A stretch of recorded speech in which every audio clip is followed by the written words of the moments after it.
ত্রয়োদশ জাতীয় সংসদ নির্বাচনই বাংলাদেশের গণতান্ত্রিক অগ্রযাত্রার দিক নির্দেশনা দেবে এমন মন্তব্য করেছেন বিএনপির স্থায়ী কমিটির সদস্য সালাউদ্দিন আহমেদ। কক্সবাজারে মহিলা দলের অনুষ্ঠানে তিনি বলেন, ভবিষ্যতে আর কোনো গণতান্ত্রিক সরকার লাইনচ্যুত হতে পারবে না। এদিকে ঢাকায় এক অনুষ্ঠানে বিএনপির স্থায়ী কমিটির সদস্য সেলিমা রহমান বলেন, ধর্মকে ব্যবহার করে ভোট চাওয়া নির্বাচনী আচরণবিধির লঙ্ঘন। কক্সবাজারের চকরিয়ায় স্থানীয় ইউনিয়ন বিএনপির কার্যালয়ে মহিলাদের কর্মী সভায় যোগ দেন বিএনপির স্থায়ী কমিটির সদস্য সালাউদ্দিন আহমেদ। বলেন, বিএনপি ক্ষমতায় গেলে মানুষের কথা বলার অধিকার ও জবাবদিহিতা নিশ্চিত করবে। একমাত্র স্মার্ট সিটি বসুন্ধরা, আধুনিকতায় এক ধাপ এগিয়ে। আগামী নির্বাচন হবে বাংলাদেশের অগ্রযাত্রা কোন দিকে যাবে সেটা নির্ধারণের নির্বাচন। আগামী দিনের নির্বাচন হবে বাংলাদেশের মানুষের প্রকৃত গণতান্ত্রিক অধিকার বাস্তবায়নের নির্বাচন, এবং আগামী দিনের নির্বাচন হবে শহীদের রক্তের উপরে দাঁড়িয়ে আমরা যে অঙ্গীকার করেছি, যে প্রতিশ্রুতি করেছি, সেটা বাস্তবায়নের জন্য একটা নির্বাচন।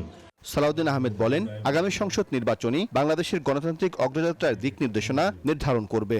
আমরা এমন একটি সংসদ বিনির্মাণ করতে চাই যে সংসদে শুধু নৃত্য গীত হবে না, সেই সংসদে মানুষের কথা বলা হবে, সেই সংসদে বাংলাদেশের উন্নয়নের কথা বলা হবে, বাংলাদেশের গণতান্ত্রিক অধিকারের কথা বলা হবে, সেই সংসদে মানুষের জন্য আইন প্রণয়ন করা হবে যার মধ্য দিয়ে বাংলাদেশ এগিয়ে যাবে। আমরা এমন একটা সংসদ চাই যেই সংসদে কোনো রকমের সন্ত্রাসীদের জায়গা হবে না। এদিকে নয়াপল্টনে দলের কেন্দ্রীয় কার্যালয়ে এক যোগদান অনুষ্ঠানে বিএনপির স্থায়ী কমিটির সদস্য সেলিমা রহমান বলেন, যারা ধর্মকে ব্যবহার করে ভোট চাইছে তারা নির্বাচনী আচরণবিধি লঙ্ঘন করছে। সেখানে ওনারা উপহার দিচ্ছেন, ওনারা ওয়াজ করছেন, ওনারা কথা বলছেন, আল্লাহ তাআলা খুশি হবে যদি অমুককে ভোট দেওয়া হয়। তো এইভাবে দাঁড়িপাল্লাকে ভোট দিলে এই ধরনের কথাবার্তা যারা ধর্মকে ব্যবহার করে তাদের কথা আমরা তো মনে করি না এটা কোনো যৌক্তিকতা আছে।